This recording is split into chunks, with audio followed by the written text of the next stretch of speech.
Hello, everybody out there. Last night, I was getting a bunch of requests with people badgering me to do an instant reaction to the launching of the Iran war. And I found myself a little resistant because I wanted to take a little bit of time, at least to process some information.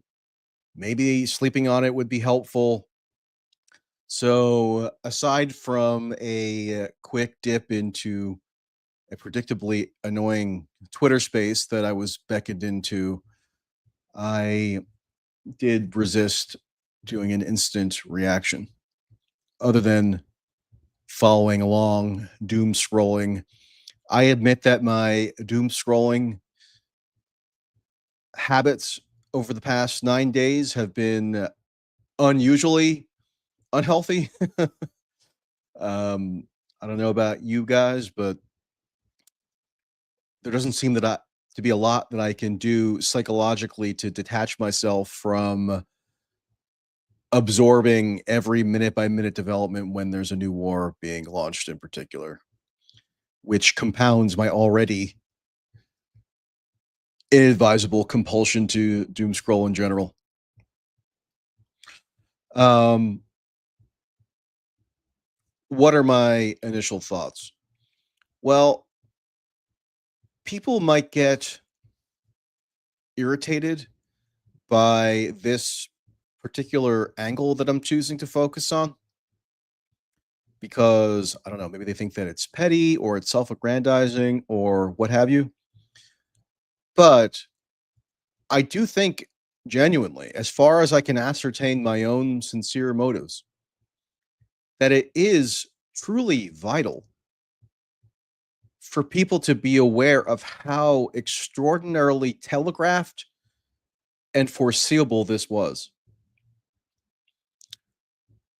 I posted an article on Friday at mtracy.net that goes through some of this chronology in pretty straightforward, just factual fashion, where I'm reciting the sequence of events that should have been able to be discerned by honest observers all the way through here. Um, in terms of Trump's policy on Iran, what he was doing as his second term began, that gave structure to the eventuality of a bombing offensive being launched against Iran, just because I'm still being inundated with people who maybe are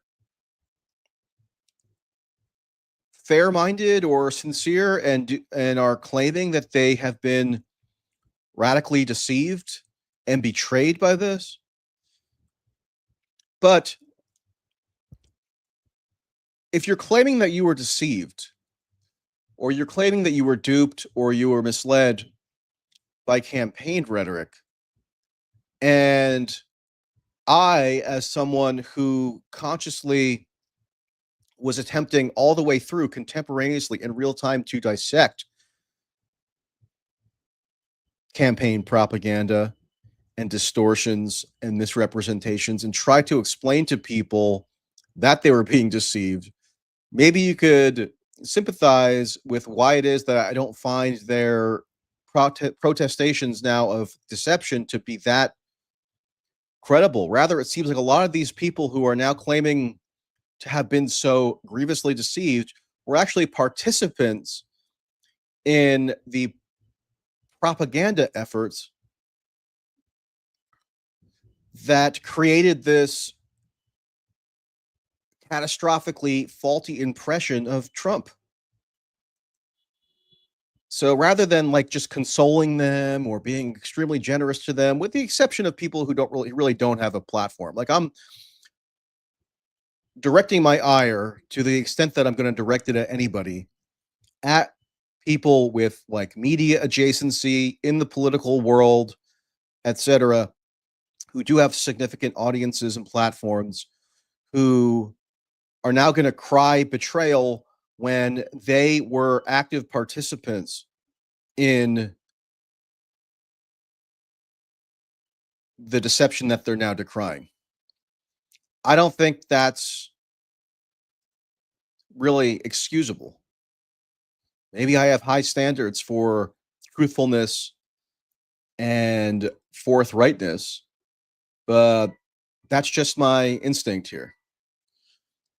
And if people are hearing background noise, let me know because there's a whole commotion going on right now outside my window, and I do not have soundproof walling or what have you. Um,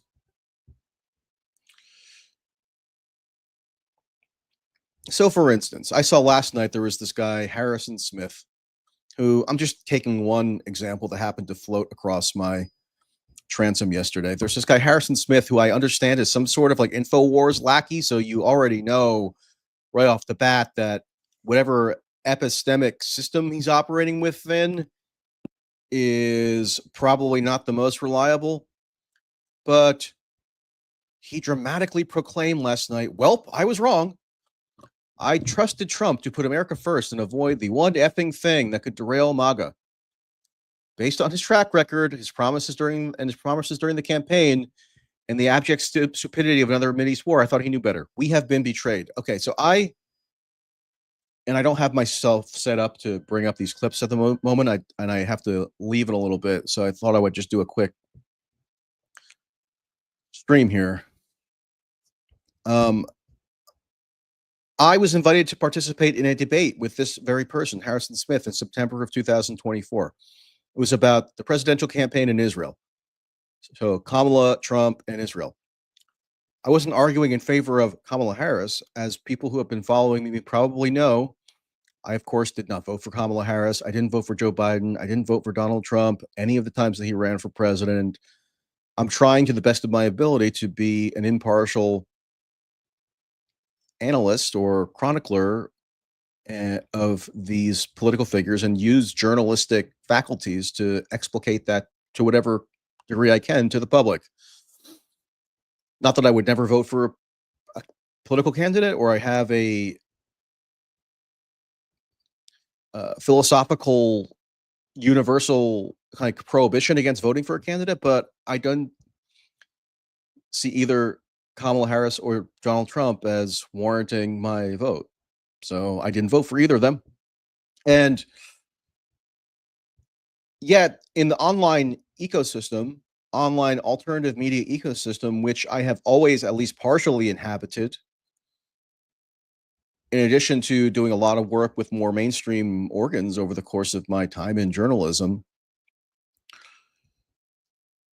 it came to pass that there was like a tsunami of confusion and propaganda and misdirection and deception that was being peddled and propagated on behalf of Trump by people in this online media echo chamber ecosystem to create the impression that Trump was this revolutionary anti-establishment candidate. It really was like 2016 Redux, except at least in 2016, there was no track record for anybody to analyze in terms of Trump having a record in public office.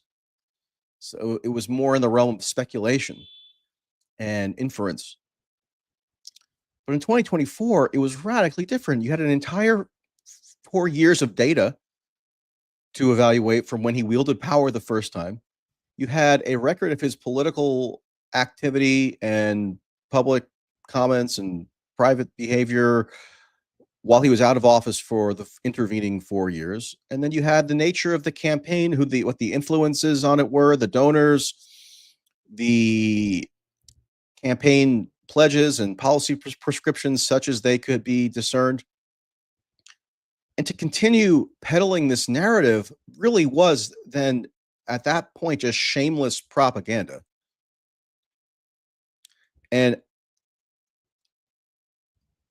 now, does it mean that everybody who peddled the propaganda was knowingly deceptive? No, they could have deceived themselves. They could have like willfully deluded themselves. They could have actually been genuine in how immersed they were in this polluted information environment.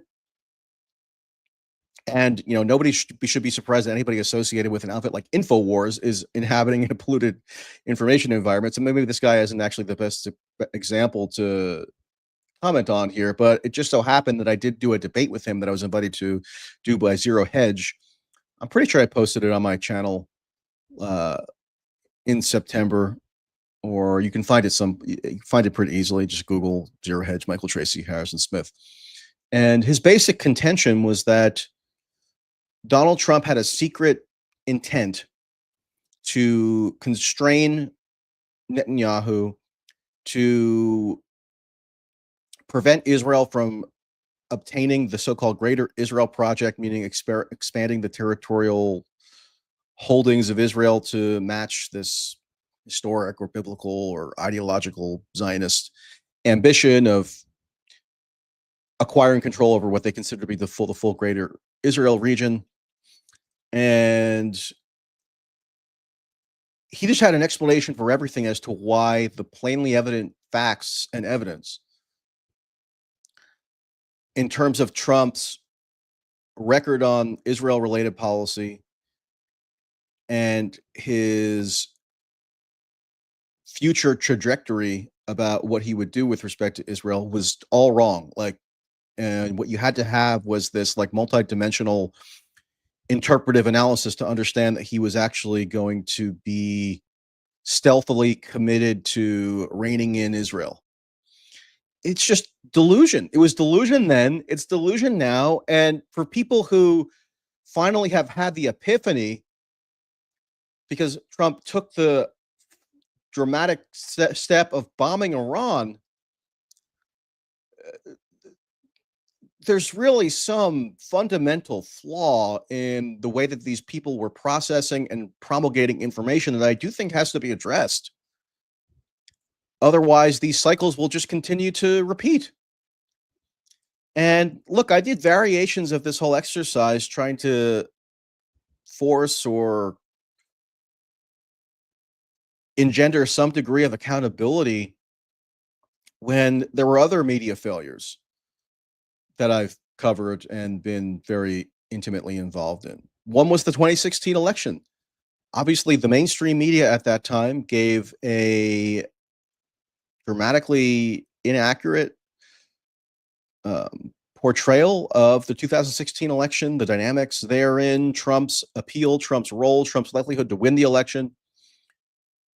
And so I actually launched at that time what was semi cheekily referred to by me as a pundit accountability project, where I went and kind of collected some of the most egregious examples of bogus analysis by people in the media sphere who then would pay no reputational price for how disastrously wrong they were, and then would actually ascend through the ranks of media prominence. A perfect example was Jamel Bowie, who at the time was a columnist for Slate magazine, or the Slate website, and published headline after headline after headline where I think I'm paraphrasing this pretty closely. He said that in August 2016, if I'm recalling correctly, it was more likely that an asteroid would strike Earth than Trump would win the presidential election that year, something to that effect. And so I thought a lot of that stuff really needed to be scrutinized just for basic standards of journalistic and intellectual rigor and honesty to be upheld. And similarly with Russiagate, you probably know, if you've been following me for a while, that I was a very early chronicler of Russiagate, which I found to be a giant fallacy from many angles. And the media was highly complicit in that. And so when the Mueller report came out in March of 2019 and found that Trump did not illicitly collude or conspire with the Russian government to get himself installed in power in 2016, I made a point to spend months, years off and on documenting how it was that the media participated in whipping up this incredibly destructive frenzy.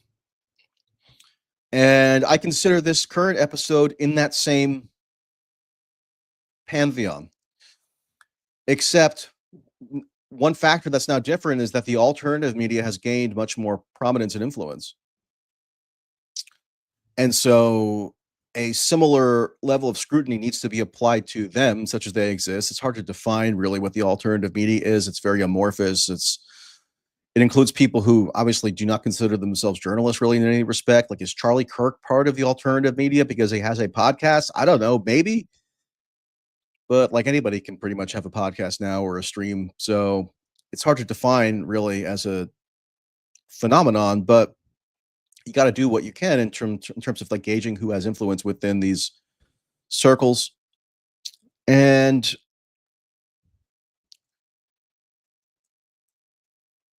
if this alternate media ecosystem that people were immersed in contributed to creating such a flagrantly false understanding of Trump and Iran and Israel, then like what are you supposed to do? Just like throw your hands in the air and move on? I mean, that's not the mentality that I would have had with any of those prior episodes of systematic media failure, like the 2016 election or Russiagate, or even the 2020 riots, which you may also recall that I cover very closely and also accuse the media of being complicit in a systematic failure to fully report on or to adequately report on its ramifications. This just has like a little bit of a different ideological valence to it now.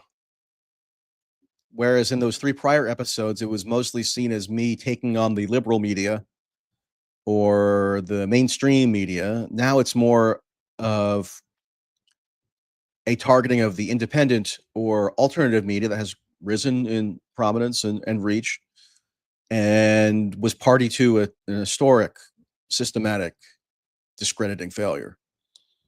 And why do I say that?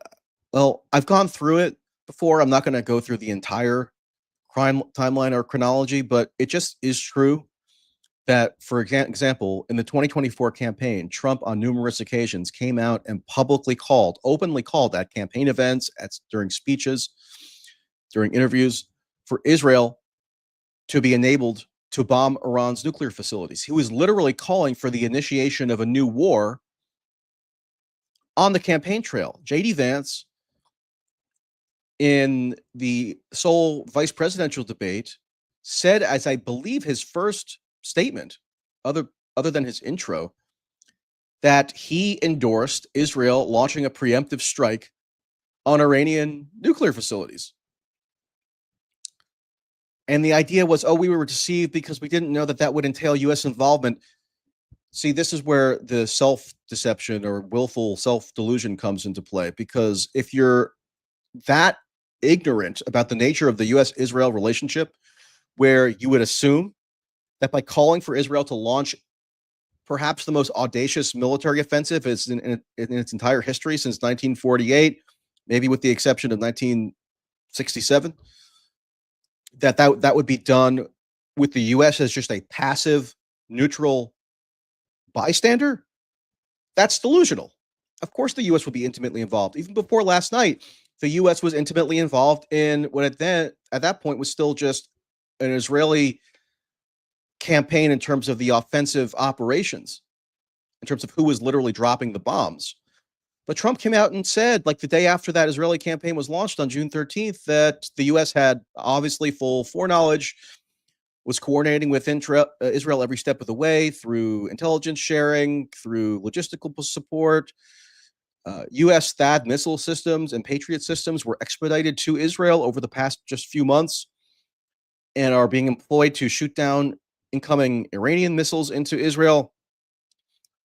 U.S. military assets were already being rushed to the Middle East to provide Israel with backup, and on and on. Like, you have to be shockingly unfamiliar with the intricacy of the U.S. military's operations and the U.S. government's interconnection with Israel to think that to call for Israel to launch a preemptive strike on Iran would not entail involvement from the US. That's delusional.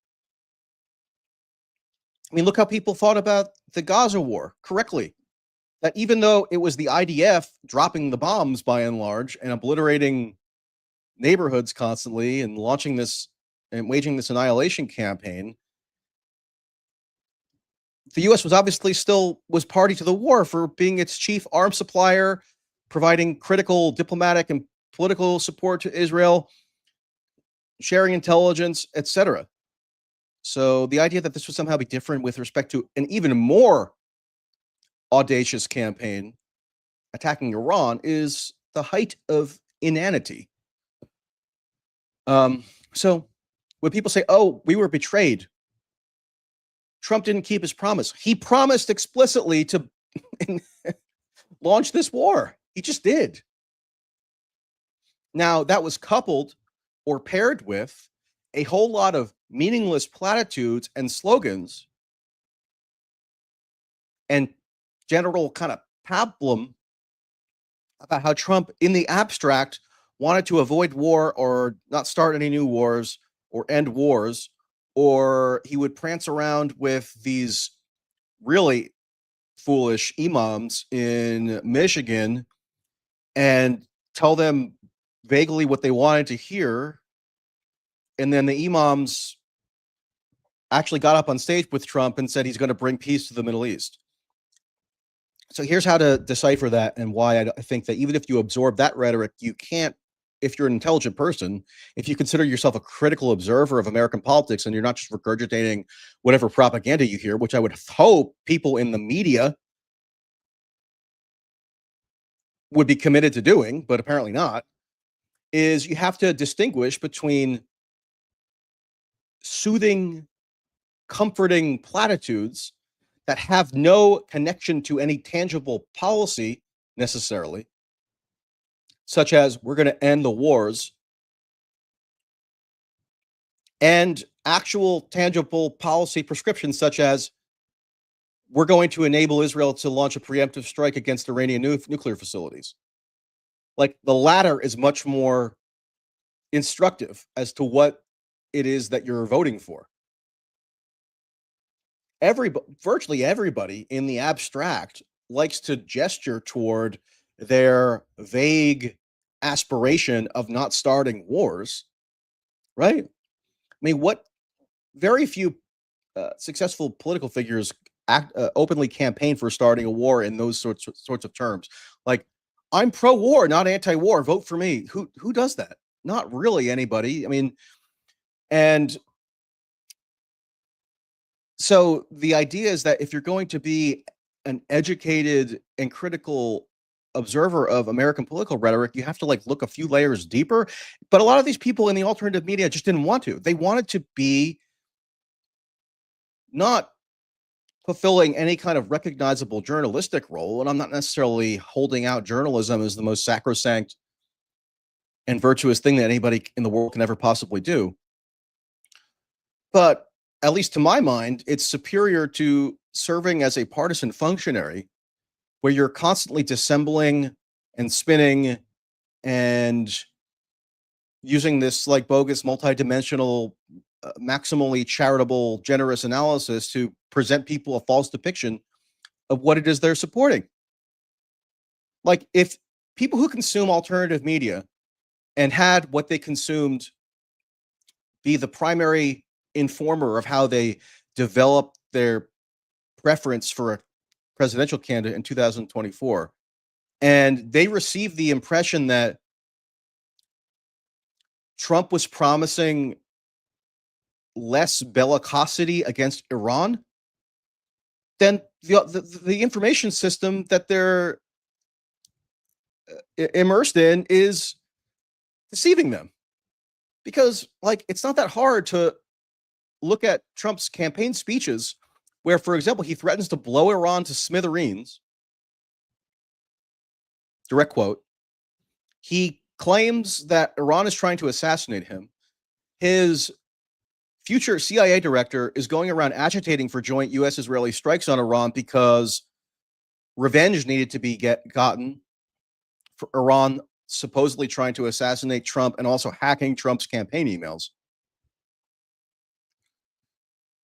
And that same person, John Ratcliffe, now the CIA director, has been reported to be advising Trump on intelligence which is being attributed to Israel. The intelligence furnished that's being cited by American officials is, by all reports, primarily Israeli intelligence that claims that they're like weeks away from obtaining a nuclear weapon.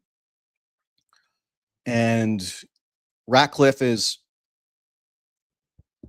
trotting out these sports analogies like it's a football game and Iran is on the 1 yard line and about to score a touchdown, just like George Tenet, the CIA director in the run up to the Iraq war, said that Iraq having WMDs was a slam dunk. So when they really want to dumb down the intelligence analysis, they resort to these facile sports analogies, which I guess maybe makes sense to Trump and also Bush.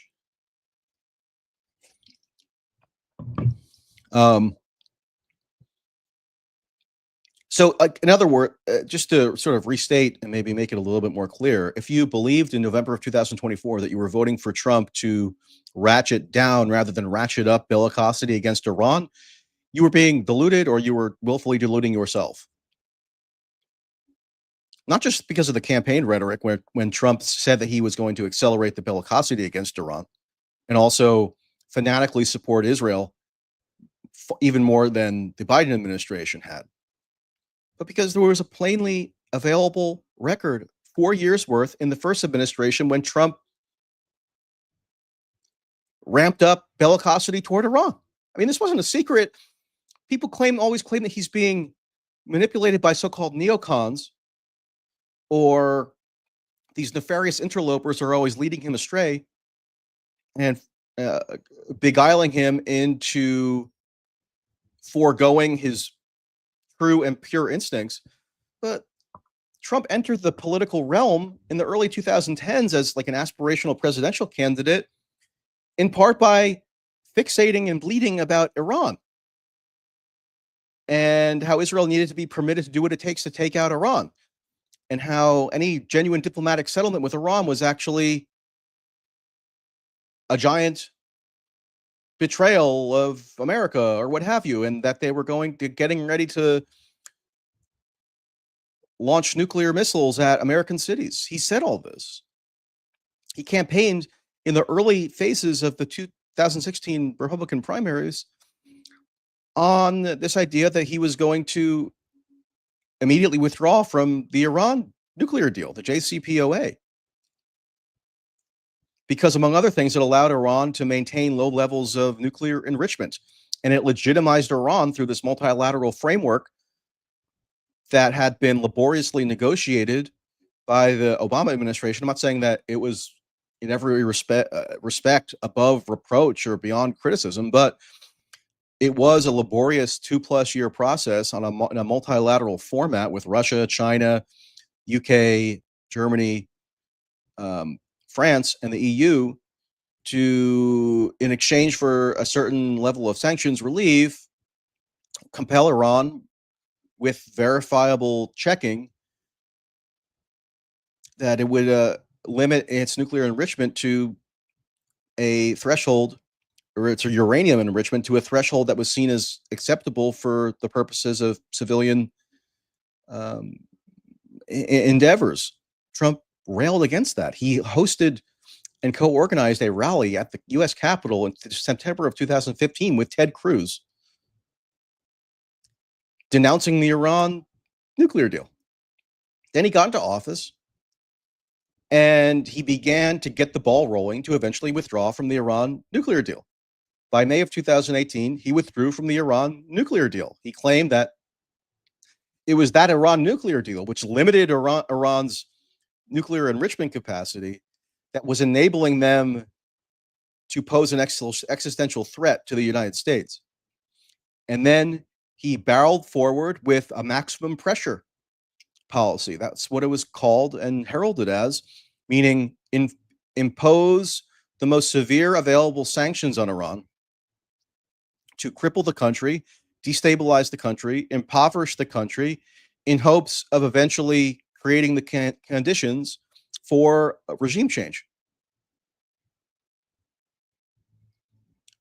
By June of 2019, because a unmanned American drone was shot down,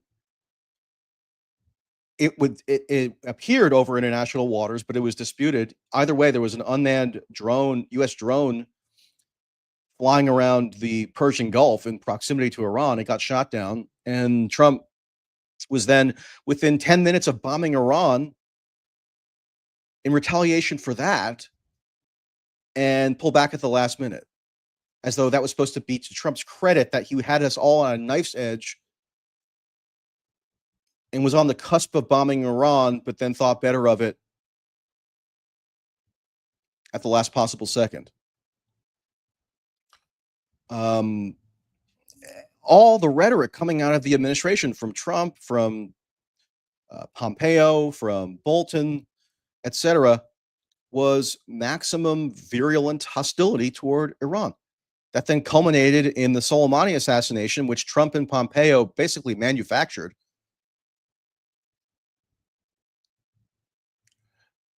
And then invoked as a legal authorization the 2002 authorization for use of military force, which was the same legal authorization, the same statute that Congress passed to authorize the invasion of Iraq in 2003 to topple Saddam Hussein.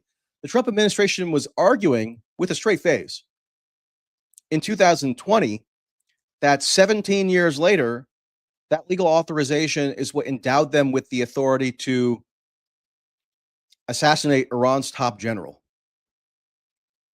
They also tried peddling this idea that Iran was in cahoots with Al Qaeda, that they were somehow responsible for 9/11.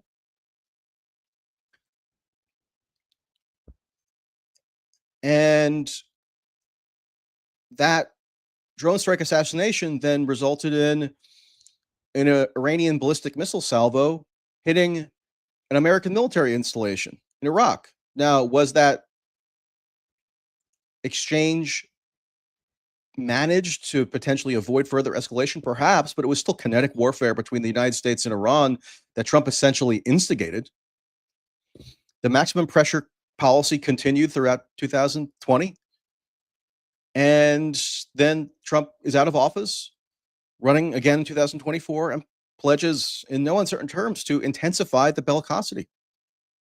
He gets into office and he starts overtly saying that if Iran does not make a quote deal, they will be bombed. There will be bombing the likes of which they've never seen. That, I believe, is almost a direct quote from late March, where he was he called up Meet the Press, Kristen Welker, and said that overtly. So the negotiation was this arbitrary 60-day compressed timeline where the negotiated settlement, or the only diplomatic resolution that was made available to Iran, was to fully capitulate to the United States, to inflict a national self-humiliation at the behest of the United States, dismantle their nuclear facilities, zero enrichment,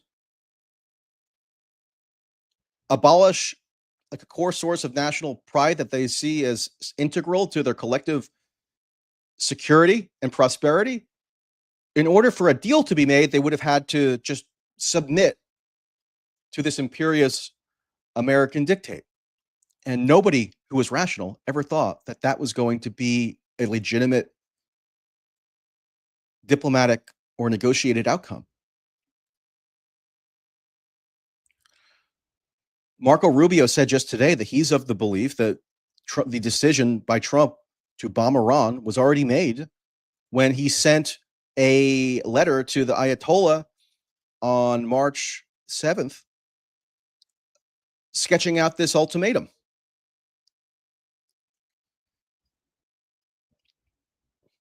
Over the course of these negotiations, Steve Witkoff, who was hailed as this breath of fresh air.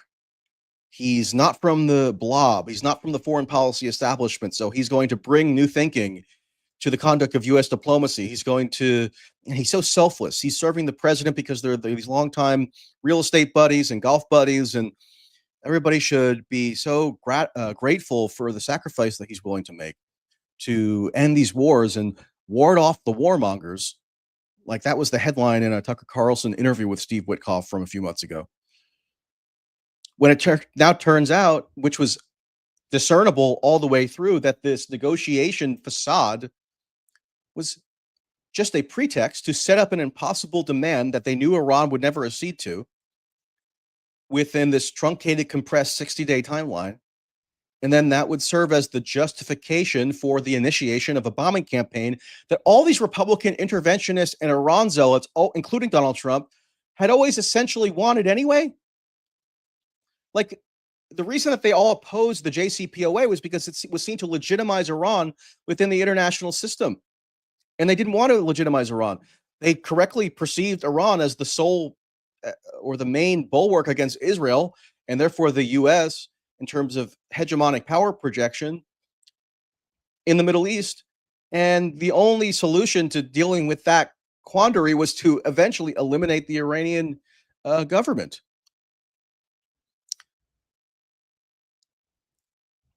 So this whole negotiation exercise was actually the only sustainable inference that can be drawn at this point, which I was drawing at the time, is that this negotiating exercise was a ruse. And so not only has Trump launched a war with Iran, he's also done extraordinary damage to the credibility of the United States to engage in diplomacy with respect to a whole bevy of other conflicts. Like, how do you think Putin is perceiving this in terms of what it says about the US as a reliable or a credible mediator with respect to Ukraine? I mean, not that that conflict was anywhere close to being resolved anyway, despite Trump saying over and over and over and over and over again that he was going to end the Ukrainian war in 24 hours and was actually going to end it before even taking office as president. He said he was going to end it as president-elect somehow. And look, if that's another example of something that people just kind of credulously imbibed, and now they're feeling tricked or swindled or deceived, well, like, if a presidential candidate just says like a slogan over and over again, and it has no necessary bearing on what would need to be done on a policy level to bring about that outcome, then like you're just showing that you're a credulous consumer of American political rhetoric, which is kind of embarrassing, especially if you're in the media, especially if you consider yourself like a journalist or media adjacent or something. If you're just like uncritically receiving these messages and presenting them as the truth, I mean, there's something wrong with your fundamental awareness of American politics. And so that's why I do think there has to be this like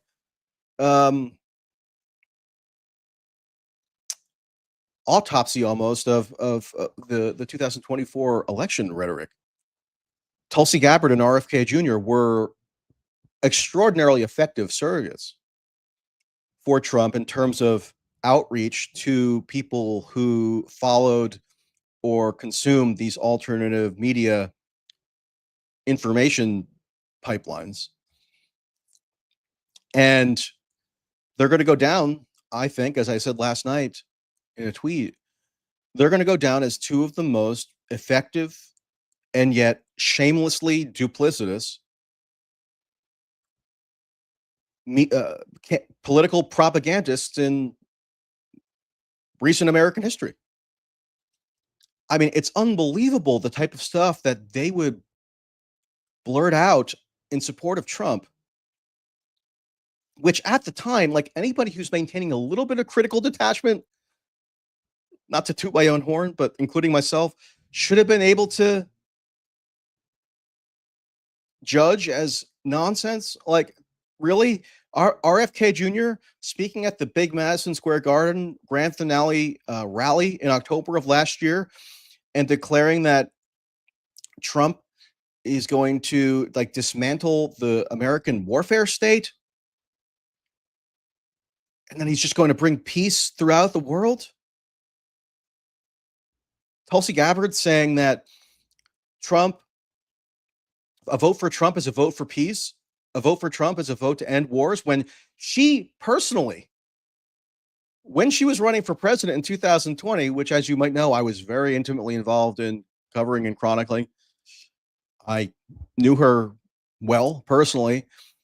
And so when she began to ingratiate herself into this Trump orbit, first by becoming a paid Fox News contributor in 2021, which at the time, I'll admit, maybe to my faults, I was willing to give like a little bit of a benefit of the doubt to, but over time, it just became so unavoidable to conclude that she was progressively repudiating what she claimed were her staunch principled positions on things in service of ascending through the ranks in the Trump orbit in the Republican Party. And she accomplished that goal. She's an ambitious politician, so it's not surprising from that respect. But it entailed, for instance, shunting down the memory hole her virulent criticisms of Trump's Iran policy in the first term. She went further than often I would even did. Like, she called the Soleimani assassination an example of Trump betraying his voters who thought that he was anti-war and launching a new regime change war. She used that terminology.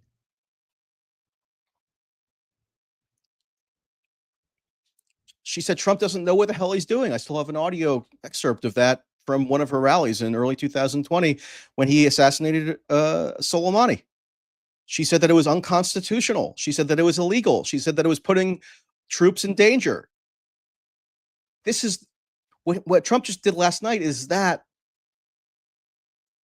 times many, many, many multiples, and she's now party to it. After Trump was humiliating her over the past week by saying, when asked about her national intelligence assessment in March about Iran's pursuit or lack thereof of a nuclear weapon, he has been saying over and over, she's wrong. I don't care what she thinks. And then she scrambles to put out a tweet under her DNI account echoing the Israeli intelligence assessment, saying, wording her message a little carefully, where it was something like, we have intelligence showing that Iran is weeks away from a nuclear weapon, which was just some wordplay to echo the Israeli intelligence, to provide additional justification for the forthcoming American bombings. And she had the gall to go around on these podcasts and these rallies last year and talk about how by voting for Trump, you were somehow like repudiating Dick Cheney and Liz Cheney, and you were voting for no war, and you were voting for some kind of reduction in influence in the military industrial complex. I mean, all this garbage. Speaking of Bush and Cheney, Trump has now gone much further than Bush and Cheney ever did with respect to Iran. Bush actually opposed a strike by Israel on Iran. So did Obama. So did Biden. So you would think Trump did maybe partially in the first term, although who knows.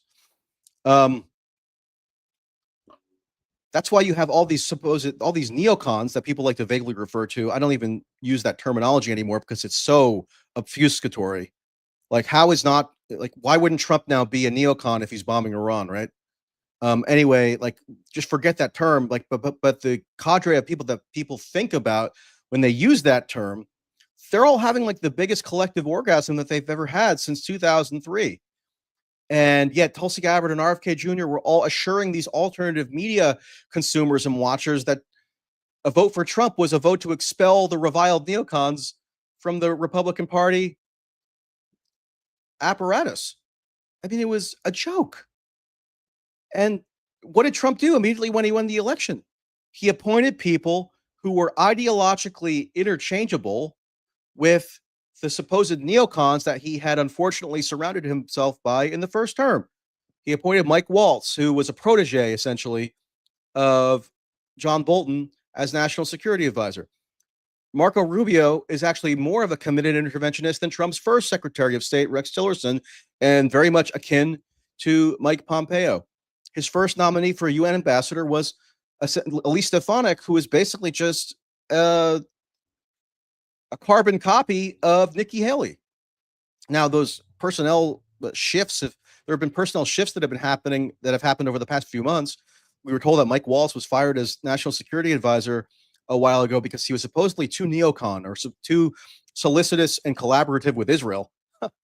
And then Waltz was just replaced by Rubio, who now has this dual role of national security advisor and secretary of state, having been one of the most ardent and committed interventionists in the entire U.S. Senate. Pete Hegseth, we were told, was this recovering neocon, right? He had learned the errors of his ways, having been a professional pro-Iraq war lobbyist. That's how he gained a political profile in the first place. But he went on a podcast like last year, of course, which is like the big ritual that these people all do now, and claimed that he was a recovering neocon. Okay, well, what did that mean? Like, when did he actually repudiate the underlying premises that gave rise to his support for the Iraq war? Did he ever, or is he just rebranding? I argue the latter. Go read the piece that I wrote from last November. Around the time that he said that he was a discovered that he was a recovering neocon, he was on his Fox and Friends show, which is his primary job title, before becoming Secretary of Defense in 2020 during the Soleimani incident, advocating that Trump go further and bomb Iran, bomb the nuclear facilities, bomb the oil refineries, bomb the national infrastructure of other kinds, and even bomb civilian sites like schools and mosques if he felt like that was necessary to accomplish some goal, probably of toppling the regime. So, the fact that there was such confusion that Trump was an ardent interventionist, or Trump was a supporter of bellicosity against Iran, created confusion around these phony negotiations that were set up for an arbitrary 60-day deadline.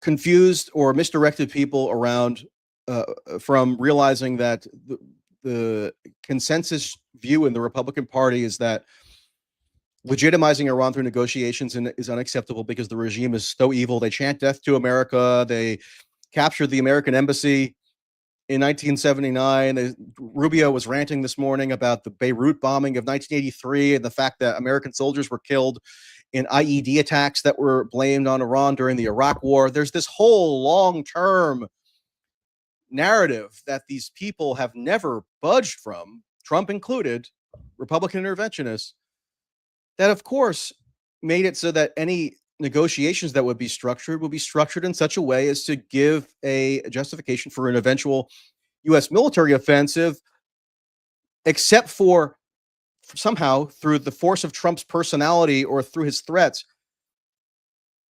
bludgeoning Iran into full submission and surrender. Like, that was the only negotiated outcome that they thought that would have been viable, given how this whole charade was set up. And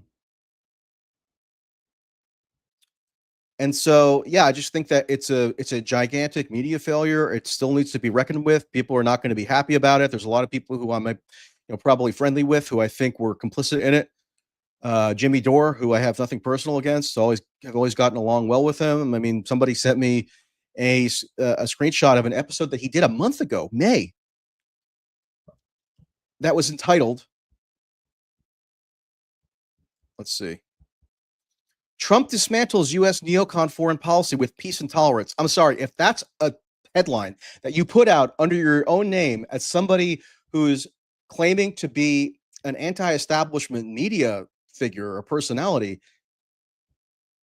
you're out in the stratosphere somewhere. I mean, there's something fundamentally epistemically wrong, whether it's audience capture or what the explanation is, I guess is up for debate, but like, that's crazy. Why? Because Trump went to Saudi Arabia and gave a speech that somebody wrote for him, like one of his millennial staffers probably wrote for him, where he was seemingly decrying, quote, neocons and interventionism and rejecting, quote, nation building while he was simultaneously calling for the U.S. to seize Gaza as a U.S. military protectorate. Like, is that not nation building? Like, do these people just like uncritically absorb all political or presidential rhetoric and then just repeat it back to their audiences? Like, that's what you conceive to be your role as a media figure? That's crazy.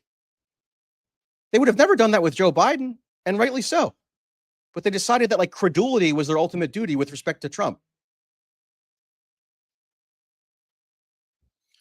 It's disheartening. And so yeah, like so now we're in the midst of a war. JD Vance is going around saying we're not at war. He said this morning. We're not at war with Iran. We're at war with Iran's nuclear facilities. We're at war with Iran's nuclear program, not Iran itself. Okay, let's think about that. If some country that the United States perceived as adversarial launched a sneak attack to bomb nuclear installations in the United States, do you think anybody would be saying now that, oh, yeah, that makes sense? This adversarial country that just bombed our nuclear facilities isn't at war with us. They're just at war with our nuclear program. Like, would a single person have that thought? So the propaganda is going to get it progressively dumber as the war fever picks up. You've already been seeing MAGA influencers like Charlie Kirk and whatnot um, demanding everybody trust in Trump, uncritical trust in the leader. That's their message now after they were pretending to have this posture of skepticism toward the idea of the U.S. getting directly involved in bombing Iran. No, they're going to rally around the flag. These claims of a supposed rift in MAGA or a split in MAGA over the U.S. bombing Iran is going to prove, I'm willing to predict, to be almost entirely fictitious once the polling comes out. Super majorities of Trump voters and Republicans will almost certainly support Trump bombing Iran. Fox News has become a 24/7 like war cheerleading enterprise now. Same is also true to some degree of these alternative media people who are just organizing their entire existence around supporting Trump. So of course they can't become full-fledged opponents, which is going to defang and render almost irrelevant any internal Republican opposition to this. You'll have one guy, Thomas Massie, to his credit, who is promoting a war powers resolution. And last I checked, there were 47 co-sponsors of that war powers resolution to constrain Trump's war-making powers. Massie is the sponsor, but he has zero Republican co-sponsors. Marjorie Taylor Greene is talking about how she's praying for peace and stuff. But of course, she's too cowardly and maybe dumb to even contemplate the idea of doing anything tangible to restrain Trump's war-making power. She's never going to come out directly in opposition to Trump. Neither are people like Matt Gaetz, who is just a pundit now, who literally last night was talking about how Trump was pursuing peace by bombing Iran.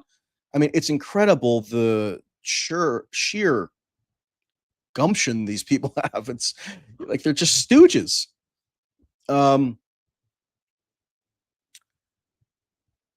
so that's where I'm at now. It's a little hard to believe that Iran is not going to launch some kind of retaliatory strike soon. And Trump already threatened that the additional bombings will be even more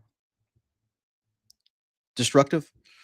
But nobody can predict the future. It is true that Seymour Hersh a few days ago predicted that the bombing campaign would be launched over the weekend and was going to be extremely expansive. The initial phase last night was just we're told, the handful of supposed nuclear sites, but you would undoubtedly think there would be war plans that could be triggered at a moment's notice to expand that to multiple other sites. And like, how does this end if not by regime change? I mean, of course, Hegseth today and Rubio today were saying, "Oh, no, what our goal is not regime change." They're not going to come, well, which of course they're not going to come out and necessarily say that outright, but that seems like the only logical endpoint here. Eventually, Israel is saying it outright. The U.S. is working hand in glove with Israel. So when Israel says they're going to neutralize, they're going to, the Ayatollah can no longer exist. What we're supposed to think that there's some strategic divide there between the U.S. and Israel after all that's gone on, after all the conclusive, indisputable evidence has come out about how Israel and the U.S. were working in like total coordination this entire time, including by carrying forth this facade of negotiations, which Netanyahu met with Trump before they were even initiated. And Netanyahu came out and said, oh, yeah, we agreed, meaning Trump and I, that the only negotiated settlement is for Iran to succumb to the, quote, Libyan model, meaning allow the U.S. to blow up their own nuclear facilities. And of course, in the case of Libya, that ultimately resulted some years later of the leader of Libya being regime changed and killed in the street anyway. So yeah, that was always a realistic thing that Iran was just going to accept, like their own destruction. That's your negotiated settlement. And Trump repeated that multiple occasions. He said, yeah, what Iran has to do in order to get a quote deal is agree to let the U.S. come in and just blow up their nuclear facilities. Which, I mean, stuff is a joke. There has seldom been a more openly telegraphed march to war. They've engaged in systematic deception, including when the war was first launched by Israel. Trump put out a Truth Social post a few hours before saying, I've directed my entire administration to vigorously pursue diplomacy, another deception to distract or lull Iran. Insisting that he hadn't made the decision when he had to launch the bombing campaign. Trump loves to pride himself on how stupid he thinks other presidents have been for like at least allowing potential military action to be debated by the public rather than just secretly deliberated and covered up with total lies and propaganda. And so, I don't know where this is going to go.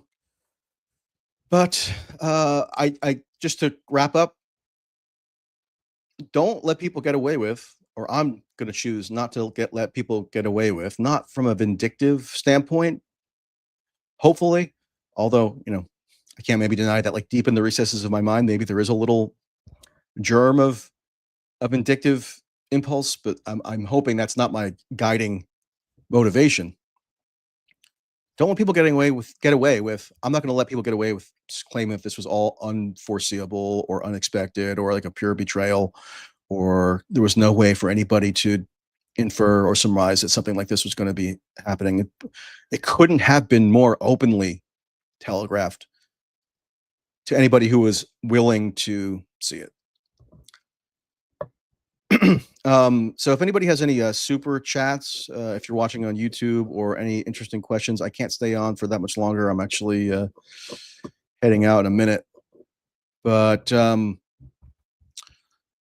go to mtracy.net, like I said before, to read the article that I wrote on Friday that goes through a bunch of this in more detail. And yeah, that's it for now. I'm on my way to an interesting event, so stay tuned. And I guarantee you'll be interested. So talk to you soon. Subscribe on Substack, and subscribe on YouTube if you're watching someplace else. It's M. Tracy there. And we'll talk again shortly. Bye-bye.